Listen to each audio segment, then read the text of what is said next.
Ok, donc cette vidéo, ok, est consacrée pour les mousses, c'est-à-dire pour les forex traders débutants, les crypto traders débutants qui n'y connaissent absolument rien et qui n'ont jamais pris une position ou qui n'ont jamais vu un graphique. Ok, si tu sais déjà utiliser MetaTrader 4, si tu as déjà pris une position, si tu sais comment ouvrir un graphique, etc., cette vidéo ne te sert à rien. Tu peux passer à la suivante. Par contre, si c'est la première fois que tu utilises ton téléphone pour ramasser du cash sur l'océan du Forex et que tu es un véritable mousse et que tu veux quand même apprendre les bases, ah ben, cette vidéo est faite pour toi. D'accord? On va voir ça tout de suite. Alors, donc, la première chose que je voulais te montrer, c'est ça. Alors, attends, donc ça arrive. C'est simple. Alors, comment ça s'appelle ça? Ça s'appelle des bougies japonaises ou des chandeliers japonais. D'accord? C'est une configuration, ou plutôt c'est une façon de représenter le prix sur une période de temps. Alors la période de temps, ça peut être 5 minutes, ça peut être 15 minutes, ça peut être 30 minutes, ça peut être 1 heure, ça peut être 4 heures, ça peut être du daily, ça veut dire la journée, ça peut être weekly, ça veut dire la semaine, ou même le mois. D'accord? Nous, on va surtout travailler pour la stratégie, la formation, les trois crânes. On va travailler sur du 30 minutes, sur du 1 heure, peut-être même sur qu'est-ce que c'est que ce truc-là là qui... Non, je sais pas. Il y a un truc qui se mêle dedans. C'est pas grave, je le laisse dedans. J'en ai rien à tirer. C'est sûrement une notification. Comme tu reçois ça aussi sur ton ordi. Il y a des notifications, tu sais même pas d'où ça vient. J'ai tellement de pages ouvertes avec différents sites que bah il y a des notifications. Ça fait partie du live. Ok? Donc, la représentation du prix pour notre cas, ça sera une bougie rouge qui représente une tendance baissière pendant un laps de temps. Ça peut être du 15 minutes, 30 minutes, 1 heure, on va dire 30 minutes ou 1 heure. Alors comment ça se représente? Eh ben, tout simplement, ici, tu as l'ouverture. Donc l'ouverture, ça veut dire le prix à laquelle le marché ouvre. Donc pendant, par exemple, si c'est 10 heures, donc à 10 heures, ça ouvre ici. La fermeture, donc si c'est une bougie qui dure une demi-heure, donc à 10h30, ça ferme ici. Entre 10h et 10h30, eh ben, le prix va varier. Il va varier vers le haut, donc là, c'est pour ça que tu as la mèche vers le haut, et il va varier vers le bas, c'est pour ça que tu as la mèche vers le bas. Alors des fois, tu n'as pas de mèche, ça veut dire tout simplement que la fermeture est égale au plus bas ou que l'ouverture est égale au plus haut. D'accord? Tout simplement. Donc ça, c'est pour une baisse. Pour la hausse, ah ben, c'est exactement la même chose, sauf que l'ouverture va commencer par le bas et la fermeture va finir par le haut. C'est très logique, c'est très simple.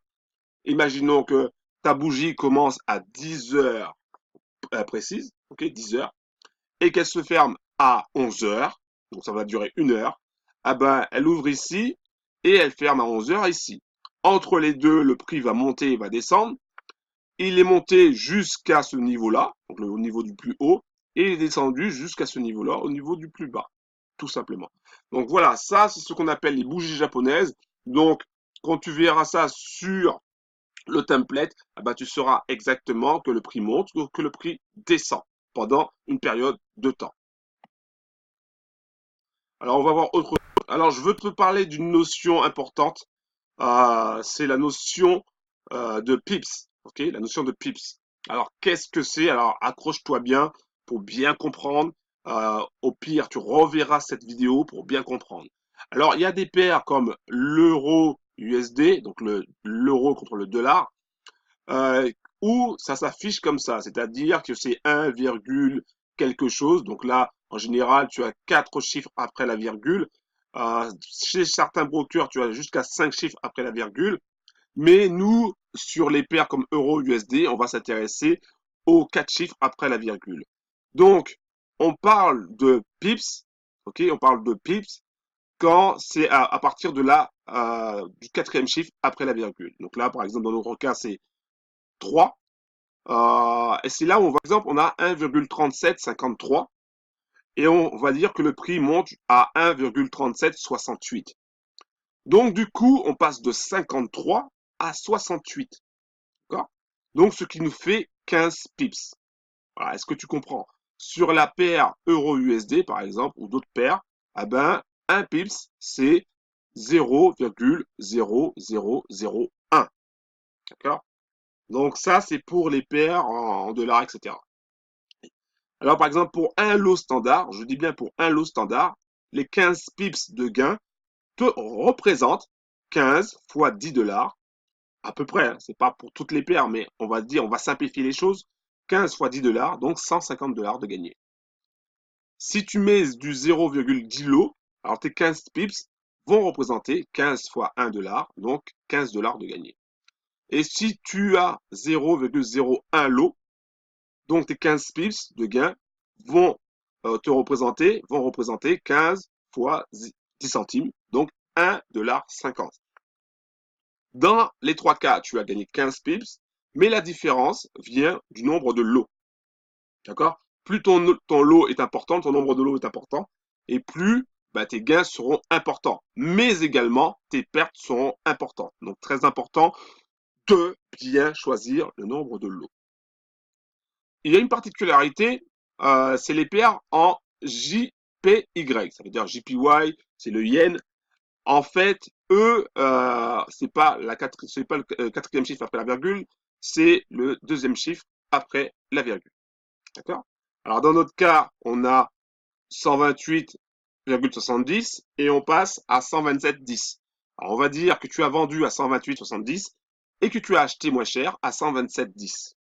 Tu vois qu'il y a une différence, c'est plus du 8, mais là il y a 8 et là il y a 7. Donc de 128,70 à 128, on a 70 pips. D'accord? On a 70 pips. De 128,00 à 127,10, on a 90 pips. Du coup, on a les 70 pips plus les 90 pips, ça fait 160 pips de gagné. Parce que tu as vendu avant d'acheter. Donc ça, tu peux le faire aussi également. On peut vendre avant d'acheter. D'accord? Tu as tout simplement appuyé sur Sell et ensuite tu as fermé ta position et tu as 160 pips. Alors, c'est pas tout à fait vrai, c'est pas 10 dollars le pips, mais on va faire pareil. Hein. Si tu as un lot standard, ah ben, ça te fait 1600 dollars. Si tu as 0,10 lot, ça te fait 160 dollars. Et si tu as 0,01 lot, ben, ça te fait tout simplement 16 dollars. D'accord?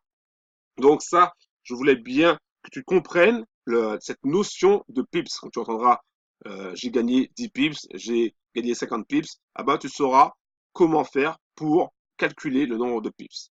Il y a aussi des applications que tu peux mettre sur ton MetaTrader qui calculent automatiquement le nombre de pips. D'accord? Mais on ne va pas rentrer dans les détails. Au moins, tu sais comment ça fonctionne. Alors, on va voir autre chose. Alors, dans l'exemple qu'on a là, on a ton téléphone portable. On va dire que c'est ton téléphone portable. D'accord? Bon, c'est le mien, mais on va dire que c'est le tien. Quand tu installes l'application MetaTrader 4, hein, tu installes MetaTrader 4, donc tu vas sur Google Play ou sur Apple Store, peu importe ton téléphone, d'accord? Tu te débrouilles pour l'installer. Tu installes MetaTrader 4, tu verras qu'il y a tu verras déjà qu'il y a une flèche bleue, une flèche blanche, une qui monte, une qui descend. Quand tu appuies dessus, tu as la cotation de pas mal de paires. Alors, c'est à toi de rajouter le nombre de paires. Hein. Tu peux rajouter le nombre de paires. Donc, il suffit de cliquer sur plus et tu rajoutes le nombre de paires. Mais je vais aussi te montrer quelque chose, c'est-à-dire que tu peux également ouvrir un compte démo. D'accord? Enfin, ouvrir un compte démo. Quand tu es chez un broker, donc peu importe le broker que tu choisis, un broker c'est quoi? Si tu ne sais pas ce qu'est un broker c'est tout simplement euh, la personne morale, donc la société, qui va te permettre d'exécuter tes ordres. Voilà, c'est l'intermédiaire entre le marché et toi. Donc, tu peux rajouter autant de paires que tu veux, hein, d'accord? Donc ça c'est important. Par exemple, tu as l'euro USD, GBP USD, USD, JPY, etc. Et je vais te montrer aussi pour ouvrir un compte démo. Enfin, quand tu as ouvert un compte démo, pour l'installer sur ton téléphone. Alors, regardons ça tout de suite.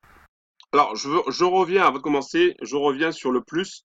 Le plus, parce qu'en fait, j'ai pris la mauvaise photo. Quand tu es sur compte et que tu appuies sur plus, ah ben, ça te permet de créer, d'ouvrir un nouveau compte. D'accord? Donc, tu vas sur se connecter à un compte existant. Ensuite, une fois que tu as fait ça, donc là, c'est bien précisé qu'il te faudra le login et le mot de passe, hein. Mais je vais te montrer quelque chose.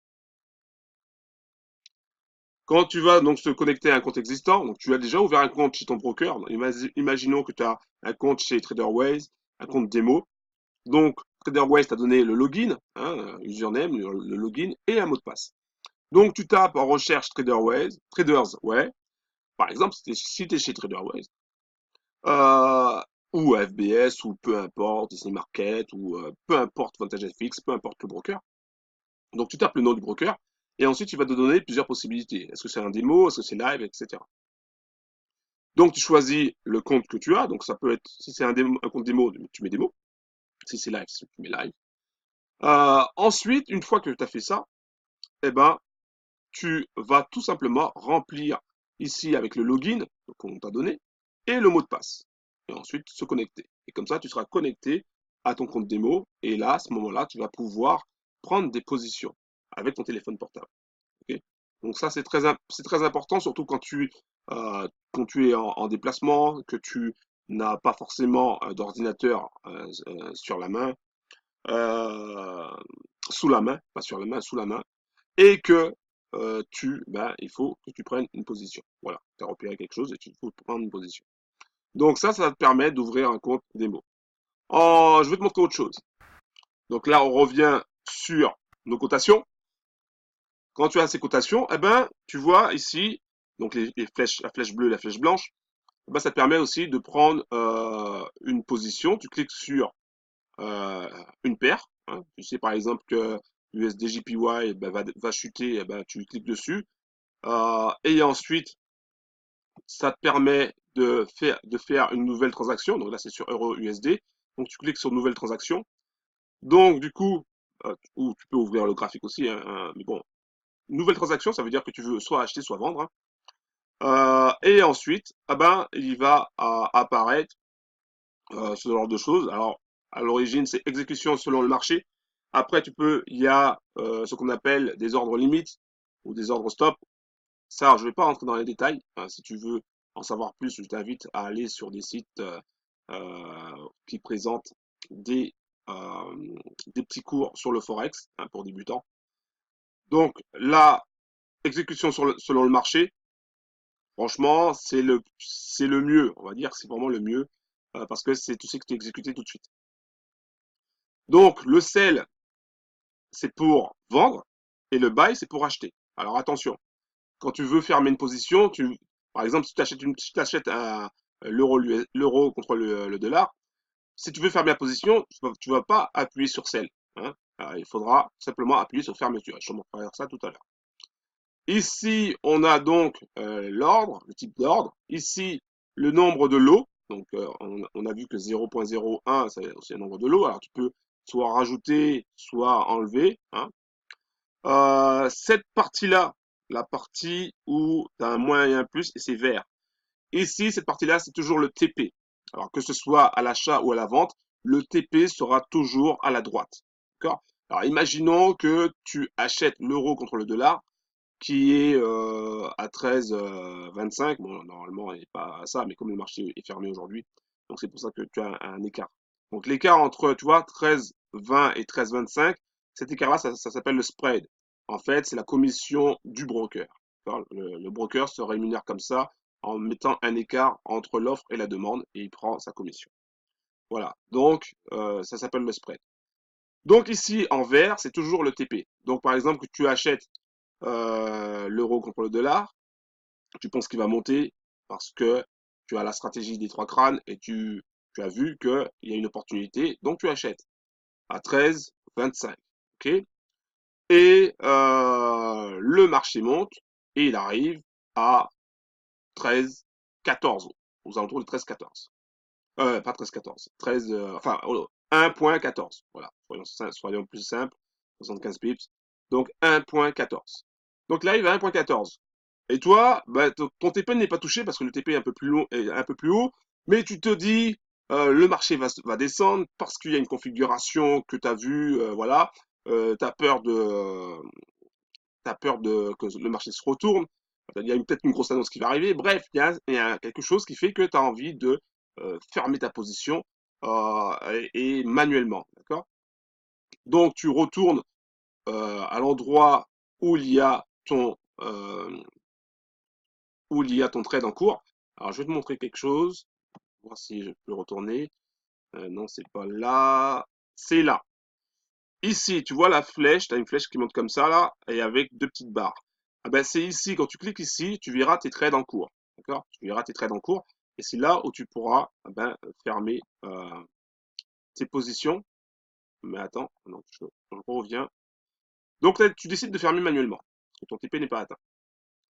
Donc, il y a, quand tu vas cliquer sur la fermeture, tu vas vouloir fermer, donc tu cliques sur le trade qui est en cours, et il te demandera fermeture, donc tu as plus longtemps dessus, hein, et il te demandera